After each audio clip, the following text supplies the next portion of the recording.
ำหน่อยหนึ่งนะ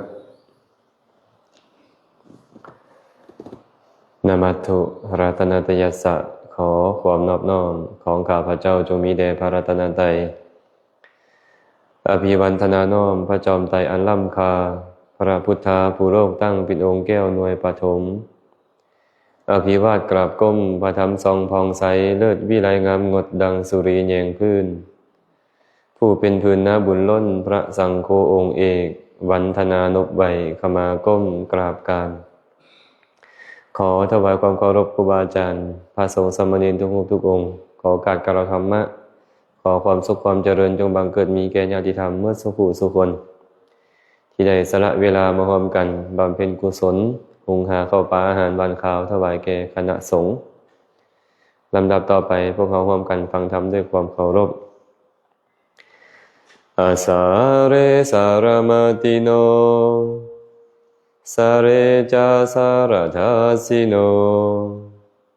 เตสารังนาทิคัจฉันติมิจฉาสังกัปปะโคจาราสารัญจาสารโตญัตตวาอาสารัญจาอาสารโตเตสารังนาอาทิคัจฉันติสัมมาสังกัปปะโคจารา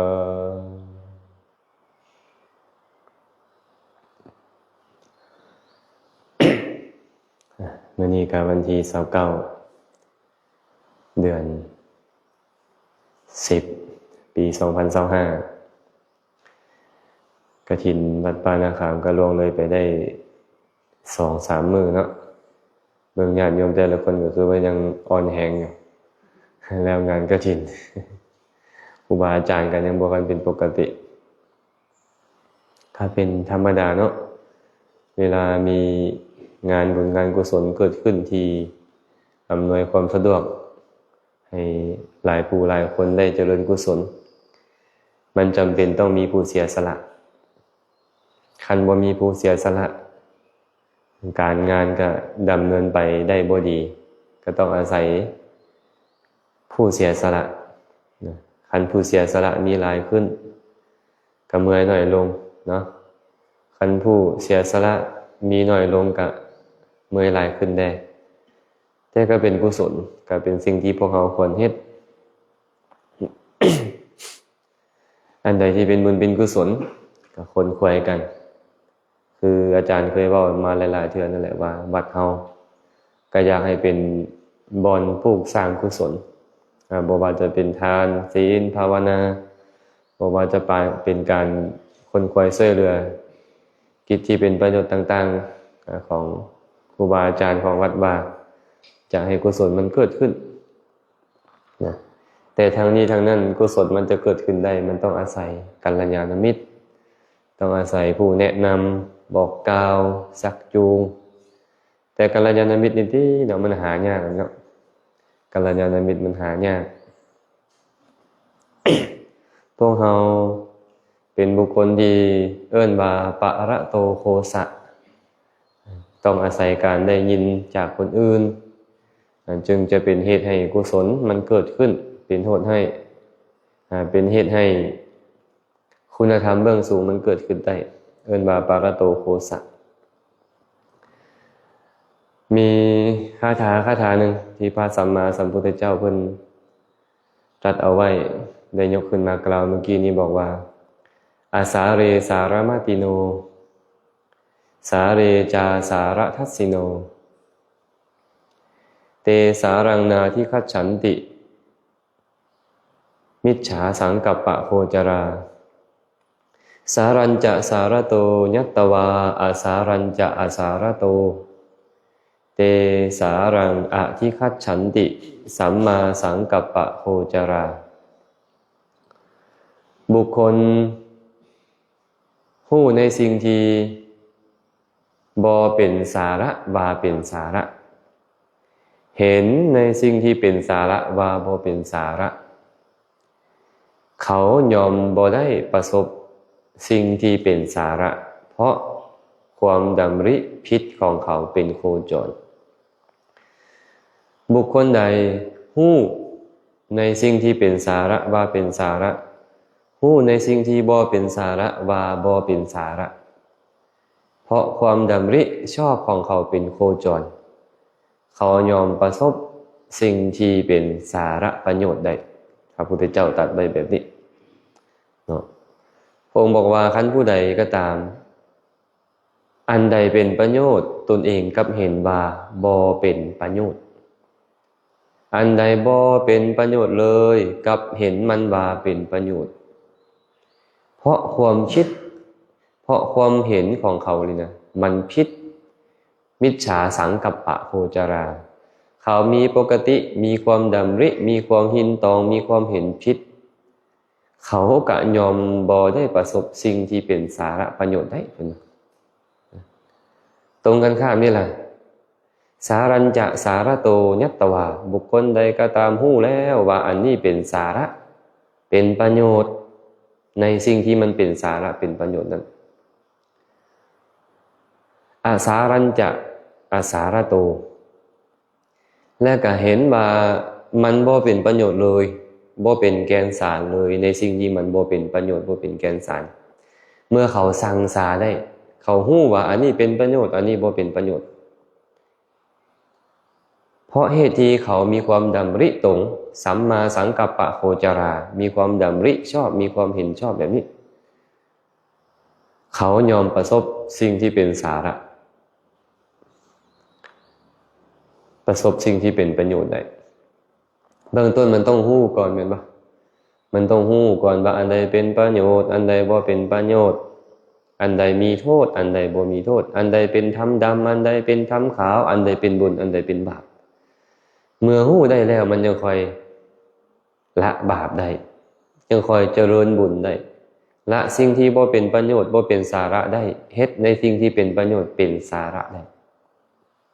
อาตมายังนึกถึงคำก่อนผู้เฒ่าเพิ่นบอกไว้เฮานี่มัวเมาด้นในไผสนแสนซ้ำอาศัยผู้เพิ่นฮู้เขาขานเอิ้นกูกเอาเฮานี่มัวเมาด้นในไผสนทางตาบอดอาศัยผู้เพิ่นฮู้เขาดึงเข้าใส่หอมทางจังได้เห็นกระบวนเบื้องทางสีลงหาหอมเดนอ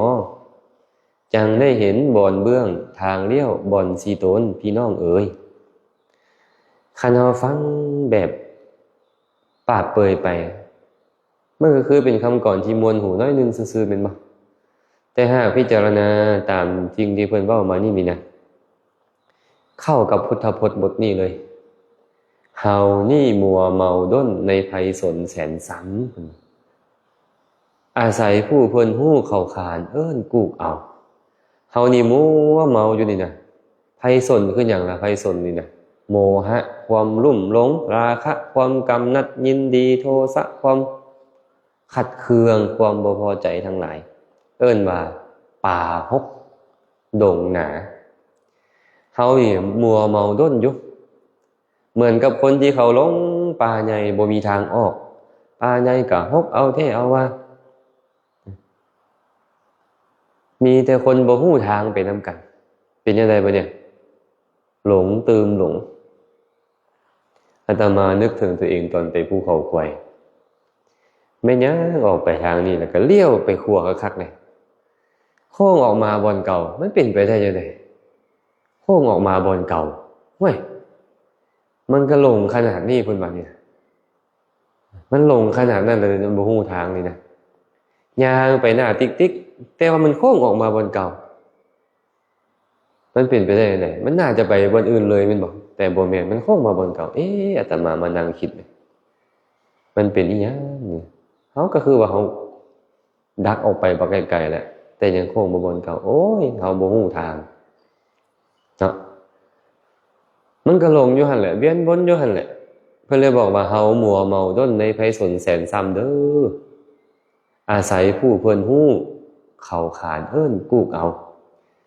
ผู้ฮู้ทางก็เอิ้นเอามาพี่เด้ออยู่พี่มีทางอยู่พี่เป็นทางอันเกษมอยู่พี่มันเป็นทางแปลนบ่มีตอบ่มีน้ำบ่มีสัตว์ให้บ่มีอมนุษย์มาพี่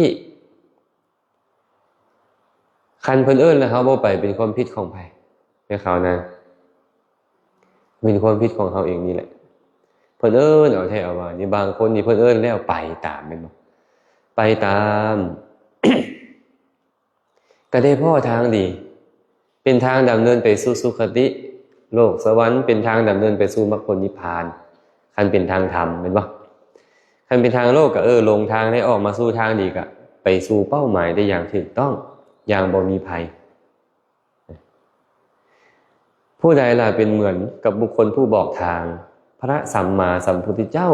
เป็นบุคคลผู้สูงสุดในการบอกทางนะเป็นบุคคลผู้สูงสุด ในการบอกทางแสดงทางที่ยังบ่มีผู้ใดแสดงให้ปรากฏชี้ทาง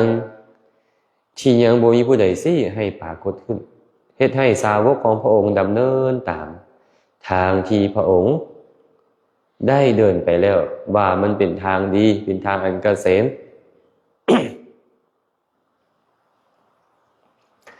หลายๆคน ได้พบพ่อพระพุทธเจ้าในสมัยพุทธกาลก็ดีไปเนาะแต่พวกเฮานี่ล่ะหมดโอกาสแล้วพวกเฮาบ่มีพระสัมมาสัมพุทธเจ้าแล้วก็ได้อาศัยผู้ใดล่ะได้อาศัยครูบาอาจารย์ที่เพิ่นศึกษาธรรมเรียนธรรมะคำสอนอย่างถูกต้องนำมาประกาศนำมาบอกกล่าวมาเอาเฮาไม่ออกไปเสียเคราะห์สะเดาะน้ำเป็นทางทึบดงหน้าเด้อไม่ออกเด้อไปตัดบุญล้างบาปล้างกรรมเป็นทางตึบดงหนาอย่าไปมาพี่ทางตรงคือศีลสมาธิปัญญาพี่ศีลสมาธิปัญญาคันบุคคลนี่ได้คนซี่ทางดีไปตามบุคคลผู้ซี่ทางกะได้ความสวัสดีไปแม่นบ่ได้ความสวัสดีไปฉะนั้นอย่าลืมเด้อพวกเฮานี่มัวเมาด้นในไพศาลแสนซ้ำอยู่ไหนอาศัยผู้เพิ่นฮู้เข้าขานกุกเอาแต่บางคนบัดเนี่ยมีข่าวนางแล้วก็ไปบ่ถึกอยู่ เนื่องจากตาบอดเพิ่นเลยเว้าต่อไปว่าเฮานี่มัวเมาด้นในไพศาลทั้งตาบอดพร้อมอาศัยผู้เพิ่นฮู้เข้าดึงเข้าใส่หอมทางจังได้เห็นกระบวนเบื้องทางสีลงหาหอมจังได้เห็นบ่อนเบื้องทางเลี้ยวบ่อนสีโตนเด้เนาะต้องอาศัยคนจูงบัดเนี่ยมันบ่แม่นตั้งแต่ใส่ได้บัดนี้ได้ต้องไปจูงไปลากออกมาพี่หน้าผาอยู่หั่นน่ะปลาน้ำนอบุญนอหวายเต็มอยู่หั่นน่ะปลาภัยอย่าไปมาพี่ไปบ่ถึกดึงแขนไปเป็นบ่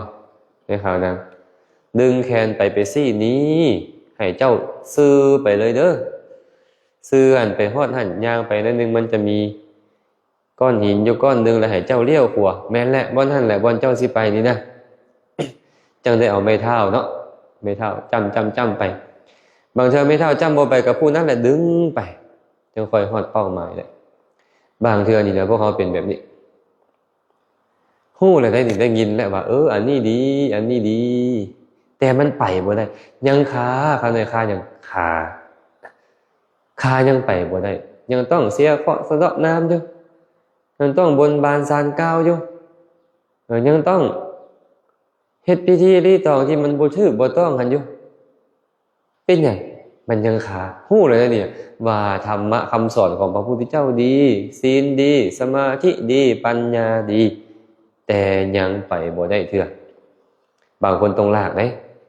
นี่ว่าไม่เข้านะลากไปดึงแขนมาแต่เฮือนบางคนอันมาวัดนี่เห็นบ่มาก็หาวิธีให้มาบางเทื่อได้จ้างมาบางเทื่อได้จ้างลูกไปฟังธรรมได้จ้างลูกไปปฏิบัติธรรมเห็นบ่ให้ลูกหลานก็เลยบางเทื่อพ่อแม่บ่อยากมาหาวิธีให้มาให้พ่อแม่มาวัดมาว่าเพื่อให้ได้พ่อครูบาอาจารย์ให้เพิ่นได้จูงไปบ่แม่นเรื่องง่าย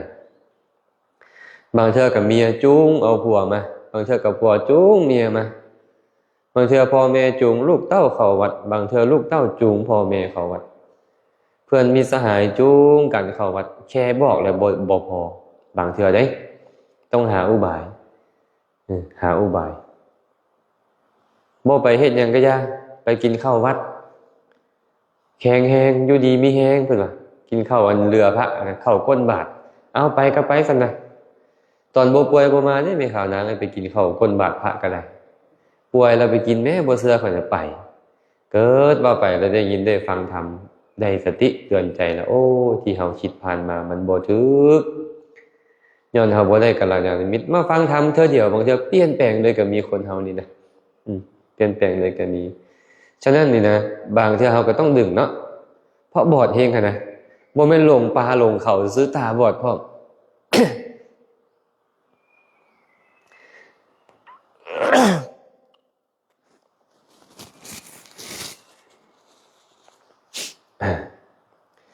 พระพุทธเจ้าเพิ่นก็เลยได้ตัดมาอย่างนี้แหละบางเทื่อนี่มันต้องฮู้ได้คันบ่ฮู้นี่นะมันบ่สามารถได้สิ่งที่เป็นประโยชน์ได้มันต้องฮู้ก่อน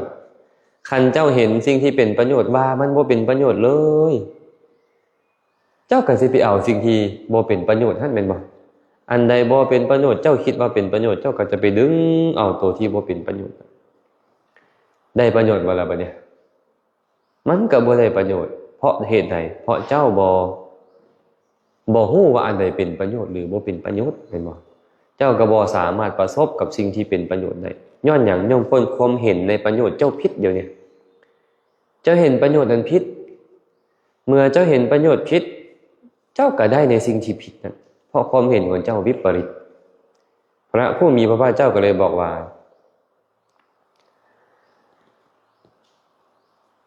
นาที่คัจฉันติมิจฉาสังกัปปะโคจาราเขายอมบ่ได้ประสบสิ่งที่เป็นสาระเพราะความดำริความเห็นผิดเป็นปกติเดียวนั้นบ่ได้ดอกตรงกันข้ามนี่ล่ะสารัญจะสาระโตยัตตวาอาสารัญจะอาสาระโตอันใดเป็นสาระเห็นว่าเป็นสาระประโยชน์อันใดบ่เป็นสาระก็ฮู้ว่ามันบ่เป็นสาระบ่เป็นประโยชน์ค่อยกระชิมแล้วบัดนี้ชิมสิ่งที่บ่เป็นประโยชน์ไปค่อยจะถือเอาสิ่งที่เป็นประโยชน์เป็นไปได้ปะเนี่ยเตสารังอะที่คัจฉันติสัมมาสังกัปปะโคจาราชนทั้งหลายเหล่านั้นเพราะมีความดำริมีความเห็นตรงเป็นปกติเขายอมได้ประสบสิ่งที่เป็นสาระได้ประโยชน์ปะเนี่ยฮู้แล้วฮู้ก่อนเฮ็ดจังได๋ล่ะเฮาสิฮู้ก็ต้องอาศัยการศึกษาการฟังแม่นบ่คันได้ศึกษาได้ฟังได้เรียนรู้แล้วโอ้มันก็จะเฮ็ดในสิ่งที่เป็นประโยชน์ได้เฮ็ดจังได๋จังสิฮู้บัดนี้ฟังแต่ว่าการฟังคันเจ้าบ่มีหลักในการเทียบเคียงเจ้าก็อาจจะแหกโค้งได้คือกันเด้ต้องมีหลักแน่พอสมควรเนาะพอซุมื้อนี้นะตาบอดสี่ทางก็หลายเด้อย่าลืมไหม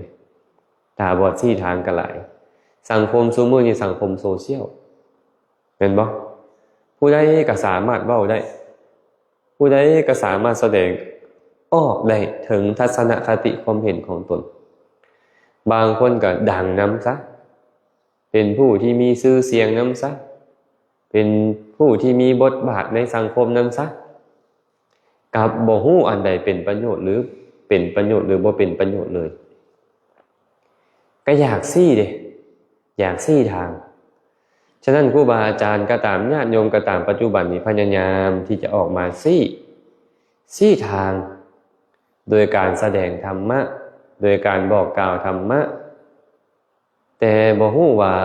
ความเข้าใจความเห็นของผู้ที่นำมาซี่แจงแสดงใครนะตรงหรือบ่คันบ่ตรงก็ยุ่งเลยเด้คันบ่ตรงก็เลยคันบ่ตรงก็ยุ่งเลยคันตรงก็ดีไปคันผู้ซี่ทางโด่งดังซะแต่ความเห็นบ่ตรงพาคนไปใส่ในข่าวนางว่าพาคนไปในสถานที่ที่บ่แม่นสาระนั่นแหละ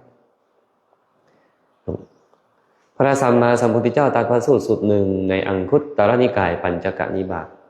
ในเถระสูตรพระผู้มีพระภาคเจ้าบอกว่าภิกษุทั้งหลายพระเถระผู้ประกอบด้วยธรรม5ประการนี้ยอมเฮ็ดมหาสนให้ประสบสิ่งที่บ่เป็นประโยชน์เกื้อกูลได้ประสบทุกข์ยอมเฮ็ดมหาสนให้ได้ประสบทุกข์เป็นอันมาก ย่อมเป็นไปเพื่อสิ่งที่บ่เป็นประโยชน์เกื้อกูลแก่มหาชนทั้งหลาย5ประการมีอย่างใด 1. พระเถระเป็นผู้บวชดลเป็นผู้หู้ราตรีนานเพิ่นว่ารัตตัญญูภาษาบาลีเนาะเป็นผู้รัตตัญญูบวชโดนมีพรรษาการหลายเป็นผู้บวชโดน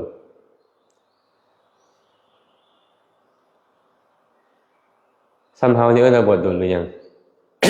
ยังบ่โดนบ่เฮานี่เนาะ 2. เป็นผู้มียศมีชื่อเสียงปรากฏแก่คฤหัสถ์และบรรพชิตข้อที่2นี่นะบ่แม่นแต่บวชโดนได้นี่เป็นผู้มีชื่อเสียงปรากฏแก่คฤหัสถ์แด่แก่พวกบรรพชิตนักบวชแด่ 3. เป็นผู้ได้ลาภคือจีวรบิณฑบาตเสนาสนะและกิรณะเภสัชบริขารทั้งหลายลาภหลายเพิ่นนี่นะมีแต่คนกราบไหว้สักการะบูชามีแต่คนนำปัจจัยทายธรรมเข้าไปให้อยู่เนืองๆ 4. เป็นผู้ทรงจำสุตตะเป็นพหูสูตรทำเราใดก็ตามอันงามในเบื้องต้นท่ามกลางและที่สุดถึงพร้อมด้วยอรรถะและพยัญชนะบริสุทธิ์บริบูรณ์สิ้นเชิงเขาทรงจำธรรมเหล่านั้นเอาไว้คลองปากขึ้นใจแทงตลอดด้วยดีด้วยทิฏฐิ 5. เขามีความเห็นผิดภิกษุทั้งหลายพระเถระผู้ประกอบด้วยธรรม5ประการนี่แหละยอมเฮ็ดมหาชนให้ได้ประสบสิ่งที่บ่เป็นประโยชน์เกื้อกูลเพื่อความทุกข์ทั้งหลายสิ้นกาลนานในคราวนาง 1. บวชดล 2. มีชื่อเสียงเกียรติยศปรากฏแก่บรรพชิตและนักบวชและคฤหัสถ์ทั้งหลาย 3. ได้ลาภสักการะได้จีวรหลายได้บิณฑบาตหลายได้เสนาสนะหลายได้กิรณะเภสัชบริขารหลายมีลาภหลายว่าครับ 4. เป็นพหูสูตรพร้อมฟังธรรมดีคล่องปากขึ้นใจแทงตลอดด้วยดีด้วยทิฏฐิ 5. มีความเห็นผิดไอ้ตัว5นี่นะมันพาไปกันใหญ่เลยนี่นะภิกษุทั้งหลายเมื่อเขาประกอบด้วยธรรม5ประการนี้แล้วมหาชนทั้งหลายอนุชนทั้งหลายยอมถือเอาเขาเป็นทิฏฐานุคติว่าทานผู้นี้เป็นผู้รัตตัญญูผู้บวชดลเป็นผู้มีชื่อเสียงเกียรติยศปรากฏแก่คฤหัสถ์และบรรพชิตทั้งหลายนำเป็นผู้ได้ลาภคือจีวรบิณฑบาตเสนาสนะกิรณะเภสัชบริขารทั้งหลายนำเป็นพหูสูตรทรงจำธรรมะอันงามในเบื้องต้นท่ามกลางและที่สุดถึงพร้อมด้วยอรรถะและพยัญชนะบริสุทธิ์บริบูรณ์สิ้นเสื่อมนำเขายอมถือเอาพระเถระนั้นเป็นทิฏฐานุคติและเฮ็ดตามและจะเป็นไปเพื่อสิ่งที่บ่เป็นประโยชน์เกื้อกูลแก่ชนเหล่านั้นตลอดกาลนาน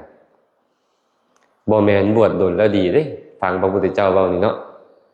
บ่แม่นมีชื่อเสียงหลายแล้วดีเด้บ่แม่นมีลาภสักการะดีแล้วหลายเด้บ่แม่นแค่มีความรู้ความเข้าใจในธรรมะคำสอนแล้วจะดีได้คันเห็นผิดวิบัติเลยคันเห็นผิดนะคันมีความเห็นผิดเสียแล้วไอ้4อย่างเนี่ยมันเป็นฐานดึงหมู่เนี่ยครับนะเป็นฐานดึงหมู่ให้เห็นผิดนำได้อ้าวเจ้าบวชดลแล้วนี่คำว่าคนบวชดลมี power บ่พวกเขาคิดว่าคันผู้บวชใหม่ใหญ่รุ่นเป็นสัมมาทิฏฐิฮู้คำมาคำสอนดีปานใดก็ตามเขาบ่ค่อยตาม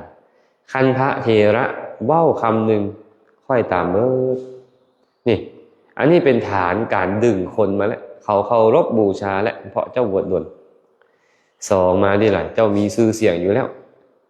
คันสมัยพุทธกาลก็อาจจะเป็นผู้เลิศด้านนี้ด้านนั่นไปเป็นบ่แต่ปัจจุบันนี้ก็อาจเป็นเจ้าคณะตำบลอำเภอเจ้าคณะจังหวัดอีหยังไปสิแหละเนาะมีชื่อเสียงมีเกียรติยศมีลาภสักการะบ่เนี่ยมีลาภสักการะนี่ดึงไผก็ได้เห็นบ่อ้าวเขาบ่มาถวาย100,000เด้อโอ้ยไวขนาดเลยเห็นบ่ข่าวไทยทรงนึงกันน่ะมีพระองค์นึงไปโจมตีเขาให้เอามาเขาถวายเงิน300,000 บาทเงียบกิ๊บเลยบัดเนี่ยโทรมาหากันลมบานจ้อยอยู่เบิ่งมั้ย โอ้ยแบบนี้เดี๋ยวนี้บอกมีลาภสักการะเนี่ยมันดึงคนได้นี่ได้เอาวัดนี้เนาะมักเว้าให้ค่อยหลายเอาผ้าป่าไปถวายซื้อรถไปถวายเอาเครื่องอุปโภคบริโภคไปถวายเงียบกิ๊บนี่มันเป็นฐานเนี่ยมันเป็นฐานดึงกันได้และเจ้ายังเป็นพระหูสูตรมักฟังธรรมะอีกจือธรรมะได้อีกดิมันเป็นฐานดึงคนอีกแล้วแต่ว่าเจ้ามันพาเข้าไปทางลบเพราะมีความเห็นผิดอันนี้สำคัญไหนในความเห็นผิดเนี่ยโมเมนมีลาภยศมีชื่อเสียงเป็นพระเทระแล้วโอ้ยดีแน่นอนโมเมนไปวัดกันที่ข้อสุดท้ายที่พระพุทธเจ้าว่าฮอดนี่ก็คือเห็นผิดนี่แหละเห็นผิดอะไรล่ะเห็นผิดว่าการให้ทานบ่มีผลการบูชาบ่มีผลการบวงสรวงบ่มีผลผลของกรรมดีกรรมชั่วบ่มีบาปบ่มีบุญบ่มีพ่อแม่บ่มีบุญคุณของพ่อของแม่ที่ประเสริฐกว่าคนอื่นบ่มีโลกนี้บ่มีโลกอื่นบ่มีสัตว์ผู้ตายจากโลกอื่นมาสู่โลกนี้สัตว์ผู้ตายจากโลกนี้ไปสู่โลกอื่นบ่มีสวรรค์บ่มีนรกบ่มีนั่นแหละเนาะสัตว์ผู้อุบัติขึ้นบ่มีและสมณพราหมณ์ที่ประพฤติดีปฏิบัติชอบฮู้แจ้งเองแล้วสั่งสอนให้คนอื่นฮู้ตามคือพระอรหันตสัมมาสัมพุทธเจ้าบ่มีในโลกนี่แหละเอิ้นว่าความเห็นผิดความเห็นวิปริตบ่ถูกต้องตามทำนองของธรรม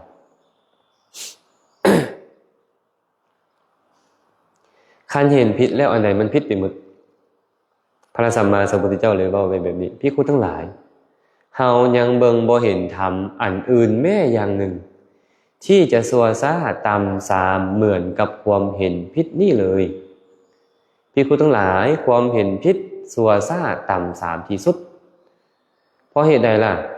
เพราะกรรมซัวที่บ่เฮ็ดจะเฮ็ดจะเกิดขึ้นกรรมซัวที่มีอยู่แล้วจะไผบุญความดีที่ยังบ่ได้เฮ็ดก็จะบ่เฮ็ดที่มีอยู่แล้วจะเสื่อมคลายไปนี่แหละเพิ่นบอกว่ามิจฉาทิฏฐิซัวซ่าต่ำสามที่สุดภิกขุทั้งหลายผู้มีความเห็นผิดยอมมีความดำริผิดผู้มีความดำริผิดยอมมีวาจาผิดผู้มีวาจาผิดยอมมีการงานผิดผู้มีการงานผิดยอมมีอาชีพผิด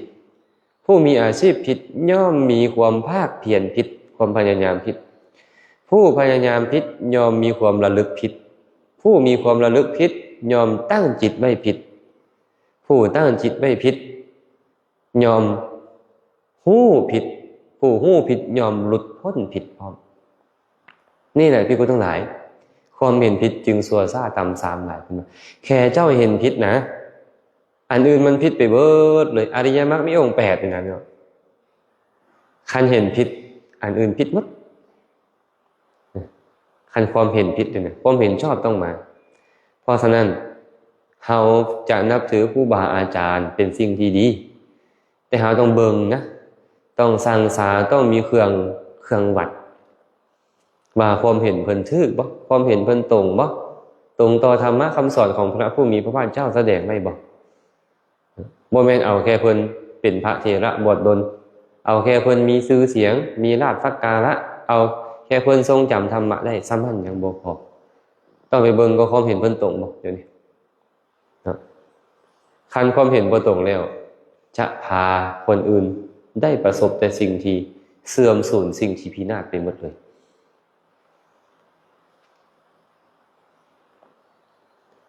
ตรงกันข้ามนี่ล่ะพระองค์บอกว่าภิกขุทั้งหลายพระเถระผู้ประกอบด้วยธรรม5ประการนี้ยอมเฮ็ดมหาชนให้ได้ประโยชน์เกื้อกูลให้ได้ประสบความสุขสิ้นกาลนานคือกัน5ประการมีอย่างใดพระเถระเป็นรัตตัญญูผู้บวชดลพระเถระเป็นผู้มีชื่อเสียงเกียรติยศปรากฏแก่คฤหัสถ์และบรรพชิตทั้งหลายพระเถระเป็นผู้ได้ราภคือจีวรบิณฑบาตเสนาสนะขิลานะเภสัชบริขารพระเถระเป็นพหูสูตรทรงจำธรรมะที่งามในเบื้องต้นท่ามกลางที่สุดถึงพร้อมด้วยอรรถะและพยัญชนะบริสุทธิ์บริบูรณ์สิ้นเชิงและพระเถระเป็นผู้มีความเห็นตรงนี่แหละ เมื่อพระเถระประกอบด้วยธรรม5ประการนี้อนุชนรุ่นหลังเห็นแล้วยอมเอาเป็นแบบอย่างด้วยคิดว่าพระเถระเพิ่นเป็นผู้บวชดลพระเถระเป็นคนมีชื่อเสียงเกียรติยศหรือว่าพระเถระเป็นผู้ที่มีลาภสักการะมีจีวรบิณฑบาตเสนาสนะกิรณะเภสัชบริขารดีและพระเถระเป็นพหูสูตรทรงจำธรรมะคำสอนเขายอมเอาเป็นแบบอย่างขอนั่นแหละจะเป็นไปเพื่อประโยชน์เพื่อความสุขแก่เขาสิ้นกาลนานด้วยกันนี่แหละพระเถระผู้ประกอบด้วยธรรม5ประการนี้ยอมเฮ็ดมหาชนให้ได้ประสบแต่ความสุขความเจริญได้แต่ประโยชน์อันอื่นนี่คือกันหมดแม่นบ่บวชดลมีชื่อเสียงมีลาภเป็นพหูสูตรตัวสุดท้ายคือเห็นตรงเมื่อเห็นตรงคิดกระตรงแม่นบ่เว้ากระตรงการงานทางกายกระตรงเลี้ยงชีพกระตรงภาคเพียรพยายามกระตรงระลึกกระตรงระลึกชอบมาตั้งจิตไว้ก็ตั้งจิตไว้ชอบตั้งจิตไว้ตรงหู้ตรงหลุดพ้นตรงคนอื่นที่ดำเนินตามก็ไปตรงคือกันหมดเฮาก็เลยจำเป็นต้องได้อาศัยพระเถระแบบนี้แต่ว่ามันหายากอย่างเดียวไหมมันบ่ได้มีแบบนี้ให้เฮาง่ายๆเดี๋ยวนี้บางคนมีความรู้มีความเข้าใจมีความเห็นตรงแต่บ่ได้ความเป็นผู้บวชดลเขาก็บ่อยากเชื่อถือแหละเนาะบางเทื่อก็บวชดลอยู่แต่ว่าบ่มีชื่อเสียงเอาเสียเลยก็เฮ็ดงานยากอีกแหละเผยแพร่ยากอีกเป็นบ่บางท่านก็มีชื่อเสียงอยู่แต่ว่าบ่มีลาภสักการะก็เฮ็ดงานยากอีกบางคนก็มีเลยบวชดลพร้อมมีชื่อเสียงพร้อมมีลาภสักการะพร้อมแต่บ่มีความรู้บ่เป็นพหูสูตรทรงจำธรรมะบ่ได้ก็เลยบ่สามารถที่จะเฮ็ดมหาชนให้ดำเนินไปตรงได้อย่างครบถ้วนสมบูรณ์ดีแต่หากพระเถระองค์ใดบวชดลมีชื่อเสียงปรากฏในคฤหัสถ์และบรรพชิตมีลาภคือจีวรบิณฑบาตเสนาสนะกิรณะเภสัชบริขารหลายและเป็นพหูสูตรทรงธรรมทรงวินัยพระสูตรที่พระองค์แสดงไว้แล้วงามในเบื้องต้นท่ามกลางและที่สุดถึงพร้อมด้วยอรรถะและพยัญชนะบริสุทธิ์บริบูรณ์สิ้นเชิงนั่นเข้าฟังอยู่เนืองๆคล่องปากขึ้นใจแทงตลอดด้วยดีด้วยจิตคันมี4อย่างนี้แล้วมาประกอบกับความเห็นตรงผู้นั้นจะเฮ็ดมหาชนให้ได้รับประโยชน์หลายแต่ว่าปัญญายากเฮาสิไปซอกอยู่ไสล่ะในโลกอันนี้ซุมื้อเนี่ยคันเฮาซอกบ่ได้ก็เข้าไปหาพระไตรปิฎกนะคันเฮาซอกพระเถระหาครูบาอาจารย์บ่ได้ก็ต้องเข้าไปหาพระไตรปิฎกได้นี่เด้อย่าเอาแค่เพิ่นบวชดลอย่าเอาแค่ชื่อเสียงเพิ่นอย่าเอาแค่เพิ่นมีลาภสักการะอย่าเอาแค่เพิ่นฟังมาหลายนำต้องเบิ่งความเห็นของเพิ่นนำว่าเพิ่นเห็นแนวใดอาจารย์องค์นี้หรือว่าอุบาสกอุบาสิกาผู้นั้นมีความเห็นแบบใดบ่ซั่นก็พินาศเด้ผู้นำผู้เดียวสามารถเฮ็ดผู้ตามหลายร้อยหลายพันให้พินาศได้เห็นเรื่องปากกัปปิละบ่อดีตเพิ่นเป็นพระภิกขุทรงจำพระไตรปิฎกแม่นบ่แต่มีความเห็นผิดย้อนหยังย้อนลาภสักการะครอบงำก็เลยเว้าธรรมะวินัยว่าบ่แม่นธรรมะบ่แม่นวินัยเว้าสิ่งที่สมควรว่าบ่สมควรอันใดบ่สมควรกับว่าสมควรจังซี่เฮ็ดศาสนาของพระพุทธเจ้าพระนามกัสสปะนี่ให้พินาศสุดท้ายผู้มีศีลมีธรรมมาบอกมาเตือนกล่าวให้เพิ่นอีกด่าว่าเพิ่นอีกมันบ่แม่นด่าว่าแต่ตัวเองเด้บ่เนี่ยญาติโยมอุปถากไปด่าว่านำซอยด่าซอยว่าผู้มีศีลนั้นแม่ไปบวชน้องไปบวชกันไปด่าไปว่าผู้มีศีลที่มาเตือนอ้ายตัวเองเตือนลูกชายตัวเองนั่นอีกเป็นยังไงแล้วบ่เนี่ยลูกศิษย์ลูกหาพากันไปด่าไปว่าครูบาอาจารย์ผู้มีศีลตอนนี้ยังอยู่นรกอเวจีพุ่นตอนนี้คักบ่หลายไม่ข่าวนางว่าโอ้อาตมาว่าบ่คักแล้วเดี๋ยวนี้คันได้ครูบาอาจารย์ที่มีความเห็นผิดแล้วก็ยุ่งเลยพวกเฮาคันซั่นเนาะพวกเฮาต้องได้เอาพระไตรปิฎกนั่นแหละเป็นตัวตั้งแล้วก็พากันศึกษาพากันค้นคว้าในการศึกษาและก็นำไปบอกกล่าวเฮ็ดประโยชน์ให้เกิดขึ้นแก่มหาชนแม้ตัวเองเฮาก็คือกันให้จือไว้เด้อว่าตอนนี้พวกเฮาเนี่ยเป็นเหมือนคนตาบอดพร้อมเป็นเหมือนคนหลงทางในป่าใหญ่ คันได้ยินเสียงเอิ้นเสียงขานจากนักปราชญ์อาจารย์เราก็ต้องฟ้าออกไปหาเสียงนั้นและดำเนินไปตามทิศทางที่เพิ่นชี้นำเราจะได้ประสบแต่ความสุขความเจริญยิ่งขึ้นไปเนาะแล้วเนาะมื้อนี้ก็คือสิบ่เว้าอีหยังหลายพอสมควรอนุโมทนาบุญนำเด้อญาติโยมเบิดสุขทุกคนขอให้บุญกุศลที่เกิดขึ้นในครั้งนี้จงเป็นปัจจัยอำนวยไว้ใส่ให้ทุกคนทุกท่านจงได้ประสบพบเจอแต่ความสุขปราศจากทุกข์ทั้งปวงหากปรารถนาสิ่งหนึ่งประการใดอันเป็นไปในทางที่ชอบประกอบด้วยธรรมแล้วก็ขอให้ความปรารถนาของทุกคนทุกท่านจงสำเร็จโดยทั่วกันทุกท่านทุกคนเทอญ